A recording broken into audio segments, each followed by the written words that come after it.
nuestra mente sigue muchas veces siendo la mente de un cavernícola, que es cierto, como también decía Félix, que hemos hallado o conquistado el nivel conceptual, pero que muchas veces los conceptos nos separan en lugar de acercarnos, que lo que tendríamos es que ir a un nivel supraconceptual, que desde luego el avance exterior no se ha visto ni mucho menos correspondido por el avance interno, lamentablemente, que estamos en un nihilismo muchas veces planetario, aunque haya intentos de esas personas con inquietudes cada día más afortunadamente para lograr una conciencia planetaria, pero que queda mucho camino por hacer, porque nuestra mente actualmente es muy limitada, está llena de códigos evolutivos, de filtros socioculturales, de viejos patrones de conducta y sobre todo de pensamientos basura, y esos pensamientos basura y esos modelos de conducta mental muy antiguos, pues indudablemente refrenan y frustran mucho nuestro proceso interior.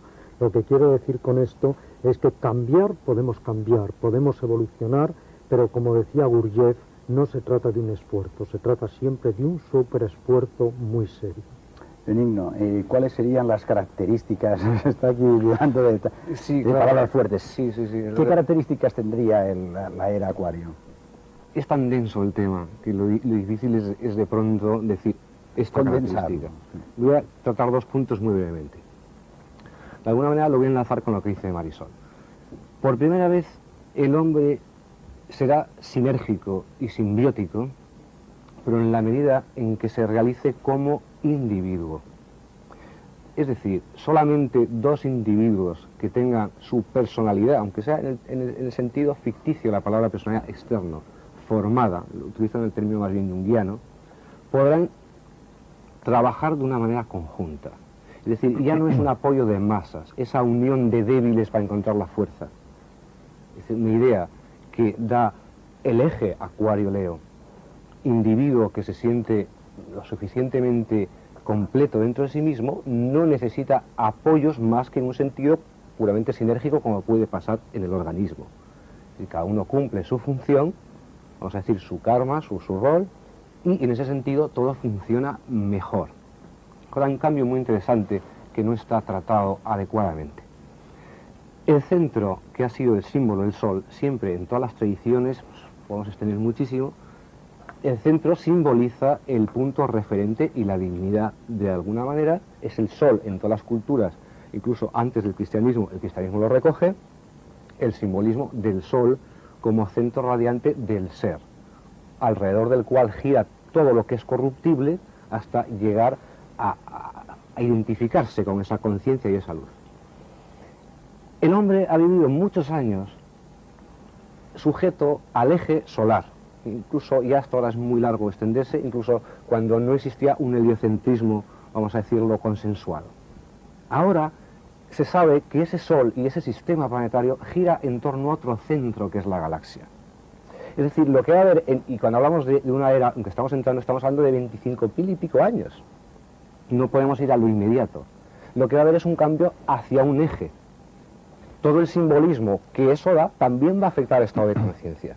Pero el centro de la galaxia no es justamente un foco radiante, una conciencia de ser, el logos, que el cristianismo lo incorporaba, lo asociaba en el esoterismo con el sol.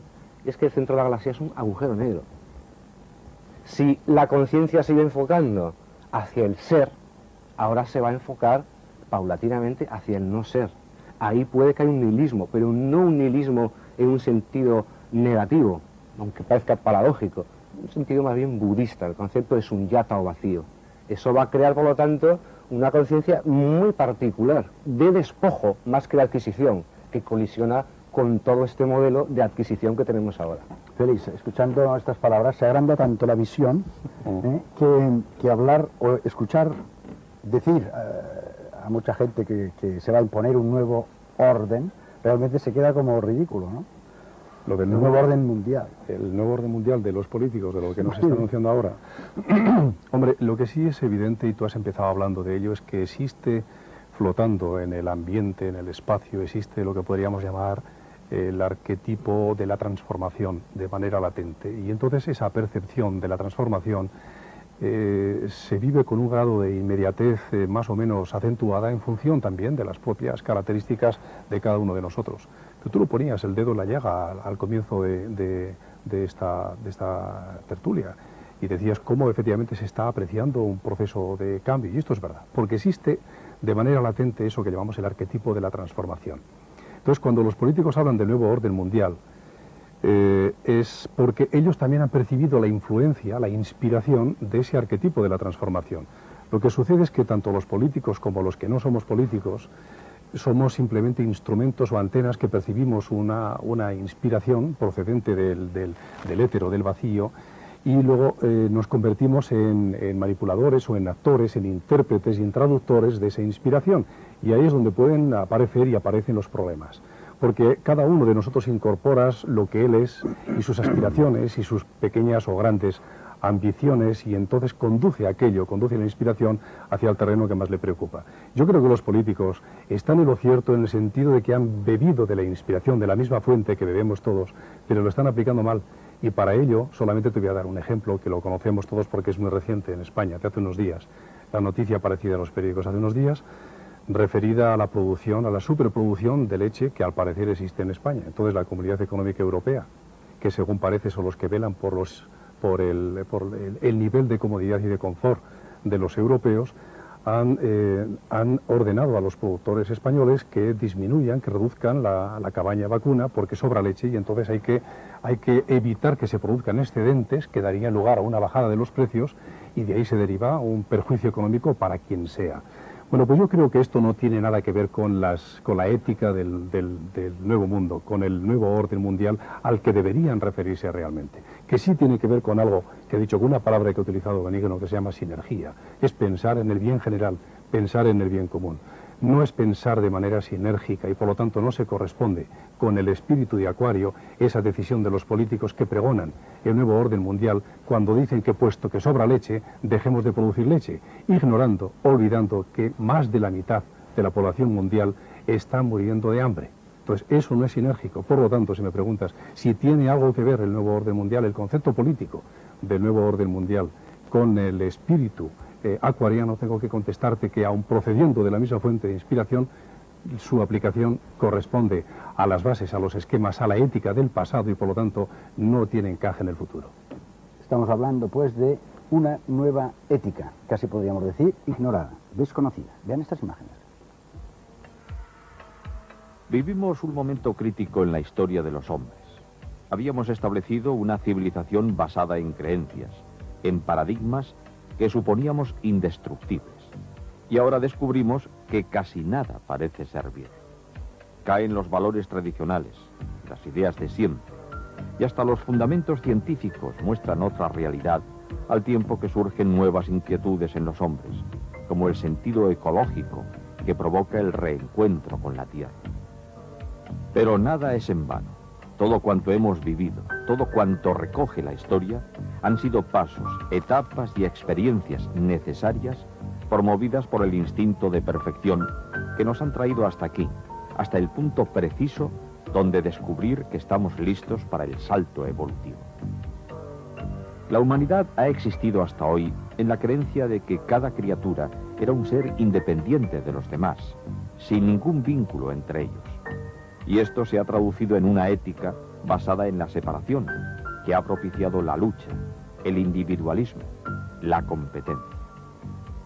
Pero ahora, en el umbral de la era de Acuario, las grandes verdades doctrinales de todos los tiempos y las intuiciones más íntimas de los seres sensibles quedan confirmadas.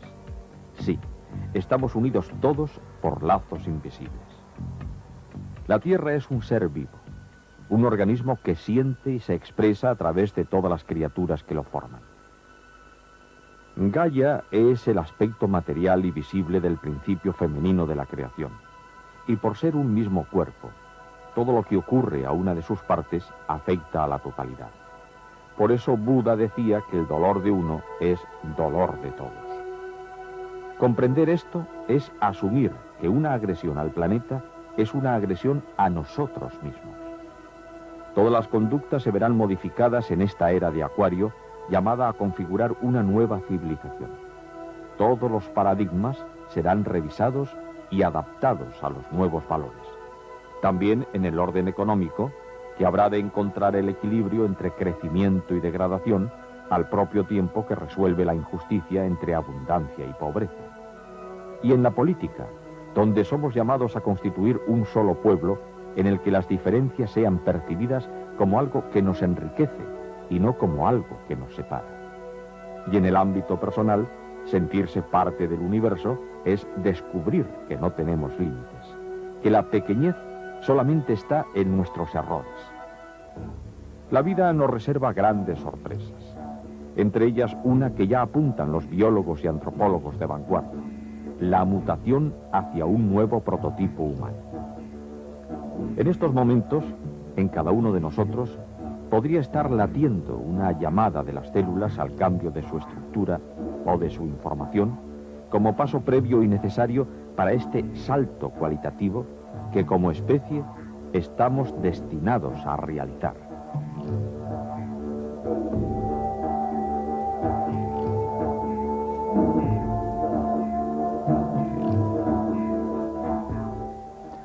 Iñaki Ceballos es un seguidor de las enseñanzas de Aurobindo y director del Instituto de Investigaciones Evolutivas.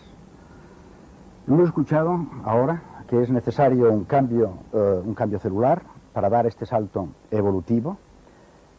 ¿Cómo puede conseguirse dar ese salto?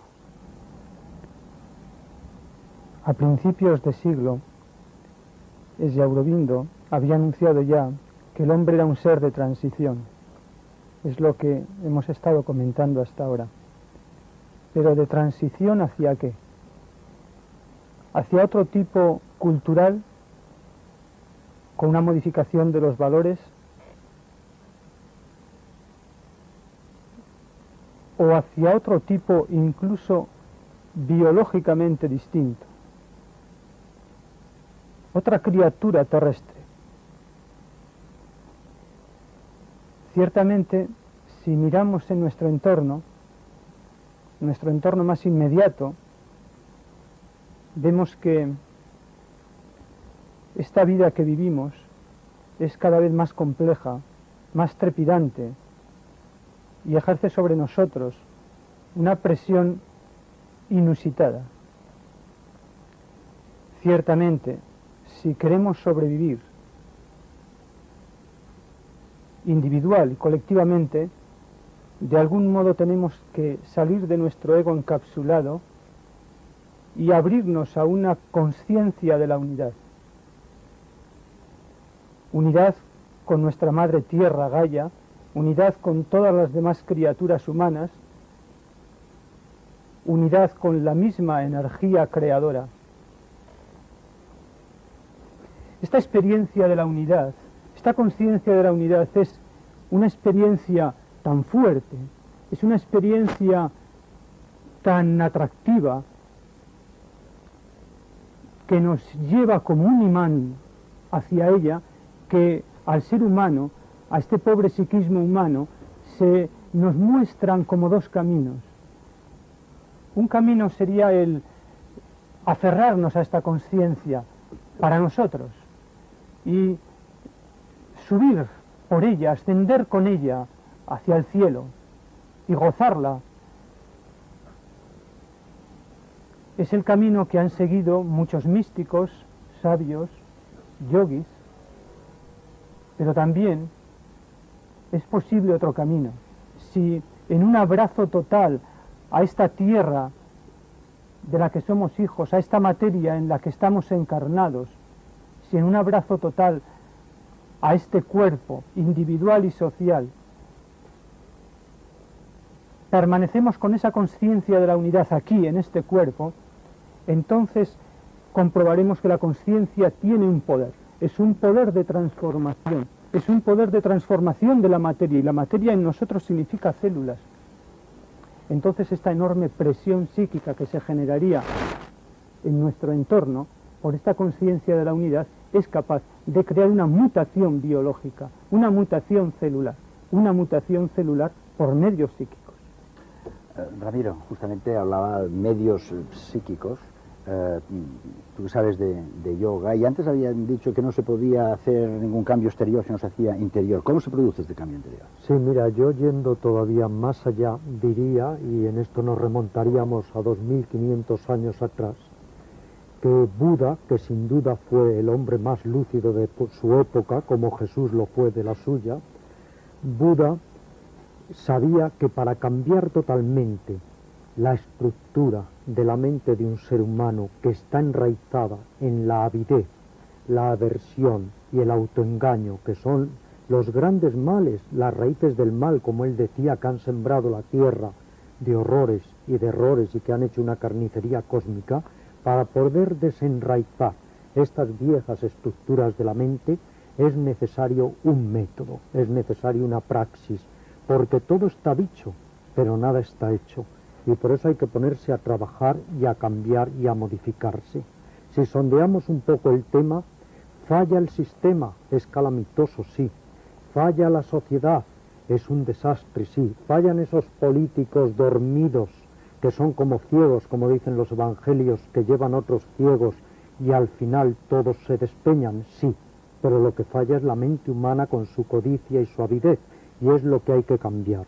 Buda practicó a fondo no solo sobre su cuerpo y sus células, todavía fue más allá, aunque esto nos suene un poco a psicología o ciencia ficción. Él dijo que todos podemos crear una energía de pureza y de ecuanimidad, de gran precisión, donde rompamos los viejos moldes de la mente y donde pasando la mente pura por todo nuestro cuerpo en lo que se llama meditación vipassana, con un elemento de pureza y de claridad y de comprensión, que este elemento se llama Nirvana Dhatu, el elemento máximo de la pureza, podemos no solo descodificar todos esos códigos salvajes y obsoletos que todavía nos dominan, podemos ir más allá, podemos cambiar incluso las estructuras atómicas de un ser humano, podemos cambiar todas esas unidades subatómicas y disponerlas de otra manera y desenraizar totalmente toda esta perversidad de la mente humana.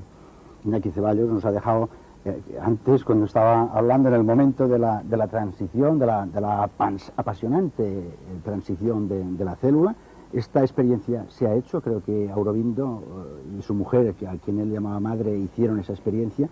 ¿Podrías explicar un poco cuál es ese descubrimiento cuando se tiene esa experiencia? Sí, desde Aurobindo comenzó a principios de siglo este experimento e incluso creó una metodología psicológica muy precisa que él denominó el yoga integral. Una metodología tan precisa que perfectamente sobre ella se puede crear una práctica, incluso hasta una escuela de yoga integral como tenemos nosotros en Irún. Luego, Madre continuó el experimento. Ese Aurobindo, cuando alcanzó el nivel del cuerpo, guardó silencio, pero ella comenzó a contar a Sat Pren cómo se concretiza todo este trabajo en un cuerpo, cómo se materializa. Y Sat Pren lo fue grabando todo en cinta magnetofónica y después fue transcrito en 13 volúmenes que son su diario, como un documento de evolución experimental llamado la Agenda de Madre. Precisamente para su difusión es para lo que Sat Pren, antes de retirarse, creó el Instituto de Investigaciones Evolutivas en distintos países. En estos momentos Sat Pren continúa el experimento de Madre, continúa este trabajo de una mutación celular. Es de Aurobindo, Madre, su compañera espiritual, y Sat Pren ahora, han osado ver qué pasa en un cuerpo cuando ese poderoso rayo láser de la conciencia de la unidad, en vez de ser dirigido hacia el cielo, es dirigido hacia la tierra, es dirigido hacia nuestro propio cuerpo, porque esta es nuestra tierra. Ver qué pasaba ahí dentro. Y entonces descubrieron que si somos capaces de atravesar con él, con esa conciencia, todos los sedimentos que la evolución ha ido depositando sobre nosotros, nuestro pasado humano, nuestro pasado animal, nuestro pasado vegetal, entonces llegamos al final a la célula pura, a lo que ellos llamaron la mente de las células.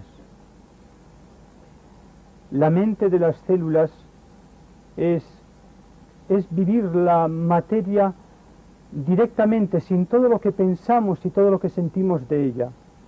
Es como estar en el corazón de la célula. Es una conciencia solar que anida en nuestras células y que tiene tanto poder que será capaz de disolver nuestro viejo código genético y recrear un nuevo cuerpo, una nueva criatura terrestre, una nueva fisiología capaz de expresar precisamente, sin disminuirla, sin alterarla para nada, esta conciencia de la unidad a la que estamos abocados a llegar. Félix Gracia, en esta aventura de la que nos están hablando, es una aventura que podríamos llamar incierta, o hay guías para seguirla. Yo creo que hay puntos de referencia o guías, y además estamos hablando de ello. Tanto Ramiro como Iñaki Ceballos ahora han puesto énfasis en aquello donde creo que está la clave, donde está la respuesta, que es el cuerpo humano. Mira, yo creo que eso que llamamos la nueva ciencia, y en concreto el modelo holográfico del universo, permite comprender verdades doctrinales antiquísimas, como aquel principio hermético de que como es arriba es abajo. Esto quiere decir que podemos comprender cómo está estructurado, cómo es el orden de los mundos invisibles, de lo que podemos llamar lo suprasensible, si somos capaces de comprender y de observar cómo está estructurado el mundo de la materia al que tenemos acceso con nuestro nivel de conciencia ordinario. Y entonces ahí es donde está el secreto. Toda la revolución a la que nos estamos refiriendo, todo este cambio que afecta al ser humano y que afecta también a su entorno, tiene un objetivo final, y es aproximarse un poco más a esa estructura del orden que regula, a esa ley que regula todo el cosmos. Pues bien, en la medida en que nosotros nos acerquemos a la comprensión de nuestro propio cuerpo, ahí vamos a encontrar las claves de cómo funciona lo demás, y podemos encontrar en esas mismas claves las bases para construir una sociedad completamente distinta. Seguramente que las cosas hay que aplicarlas cada una en su contexto, pero hay una ética que regula el funcionamiento de los órganos y el funcionamiento de nuestras células, que es la misma ética que tenemos que trasladar después a todas nuestras construcciones externas. Y esa ética es una palabra que antes ha dicho Benigno y la repito yo ahora, se llama sinergia o sinergia, que significa que cada una de las células, no ya solamente de los órganos, sino cada una de las células, cumple con su función, estrictamente con su función, pensando y buscando el bien del sistema, el bien del colectivo, lo que llamamos nosotros aquí el bien común. Esa ha de ser la ética. Y el cuerpo es la referencia a la que nos tenemos que fijar para construir un modelo social a su imagen y semejanza. ¿Se acuerdan ustedes del horno del alquimista? Pues el laboratorio, lo están diciendo, donde hay que transformar la materia que somos nosotros mismos, es el propio cuerpo. Escuchemos. Shakti es una palabra sánscrita que significa fuerza o energía cósmica, poder consciente. Shakti es la fuerza conciencia creadora de la realidad universal, el poder de ser y crear cualquier fenómeno o forma viviente. Sri Aurobindo escribió a principios de siglo: el paso del hombre a la suprahumanidad es la próxima realización inminente de la evolución terrestre. Sri Aurobindo, uno de los más prestigiosos yogis y maestros de nuestro tiempo, consagró su vida a ensayar en su psiquismo y en su cuerpo esta posibilidad evolutiva. Luego continuó el experimento su compañera espiritual, a la que llamaba Mer, madre, y ahora lo continúa su discípulo y confidente Sapren. La crisis de hoy es una crisis planetaria. Políticos, científicos, filósofos y economistas buscan una solución, pero la solución no puede ser otra cosa que planetaria. Alexis Carrel decía: el enorme progreso de la ciencia de lo inanimado respecto a la ciencia de lo viviente es la más grande catástrofe que ha golpeado a la humanidad. Aurobindo escribió: el presente debe cambiar con seguridad, pero el problema es si cambiará a través de la destrucción o gracias a la obra de una nueva construcción basada sobre verdades más grandes. Kierkegaard ha escrito: la angustia es el primer síntoma de una toma de conciencia. Niels David Bohr uno de los más grandes físicos de nuestro tiempo, dijo: Yo considero el proceso de la evolución como el desarrollo del potencial contenido en la materia, que básicamente no se puede distinguir del potencial del espíritu. Así podemos decir que todos los experimentos tienden a una sola revelación.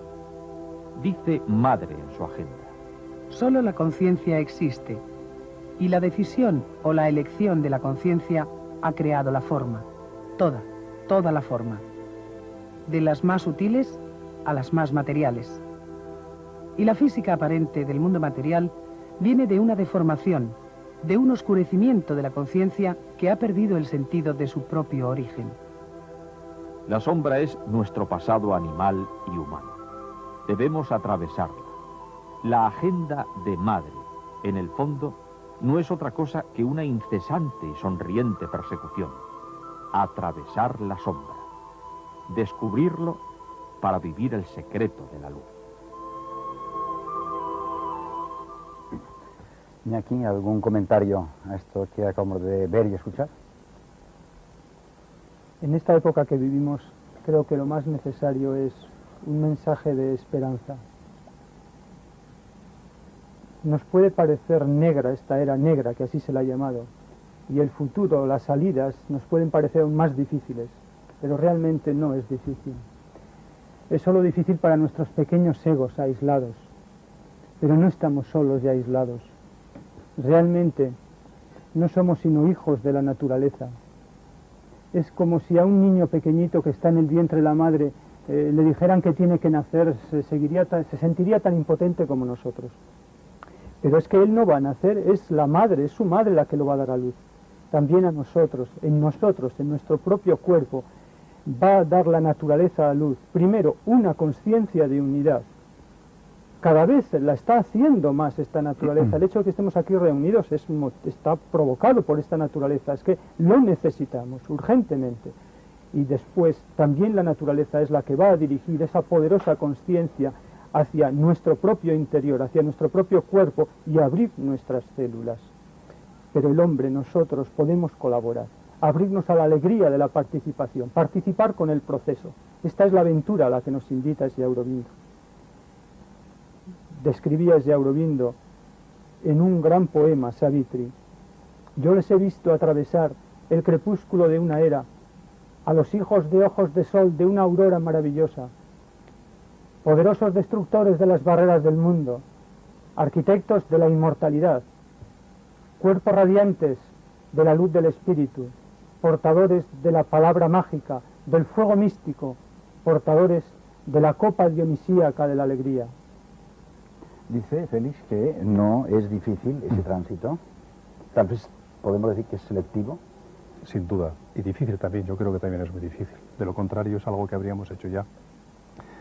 Hay un pasaje, según dicen las revelaciones, en nuestra remota historia, más allá, más lejos de la era Atlante, la era lemúrica, que dice que entonces la humanidad, por supuesto no era como somos ahora, no tenía los órganos físicos diferenciados y los sentidos corporales, y solamente tenía desarrollado lo que es el sentido que procede de la glándula pineal. A través de la glándula pineal tenían relación y mantenían relación con el entorno y era su único órgano de percepción. Vivía en aquel momento la humanidad, según esas fuentes, según esa revelación, inmersas en una atmósfera prácticamente acuosa, una niebla densísima, y respiraban a través de un órgano parecido a las branquias de los peces actuales. En un momento determinado, entonces la humanidad parece ser que trabajaba en la construcción de órganos físicos, de su cuerpo físico, y en la diferenciación de sus sentidos físicos también. En un momento determinado, aquellas aguas, aquellas nieblas, se condensaron, se convirtieron en lluvias y apareció la atmósfera transparente y el aire. Bien, solamente aquellos elementos que habían construido un órgano llamado pulmón pudieron sobrevivir. El resto permaneció en las aguas. Es decir, todos los momentos, todos los procesos, cuando llegan a su fase final, requieren por parte de los individuos haber elaborado el órgano suficiente y necesario que que les permita adaptarse a las nuevas condiciones para poder sobrevivir. Y en este momento también somos llamados a construir un órgano que nos permita sobrevivir, que seguramente se trata de un cuerpo que vibre a una frecuencia distinta, no ya construir un órgano especial y distinto a los que tenemos ahora, sino que todo el organismo funcione de una manera más enérgica, de una manera distinta. Pero desde luego la naturaleza es selectiva.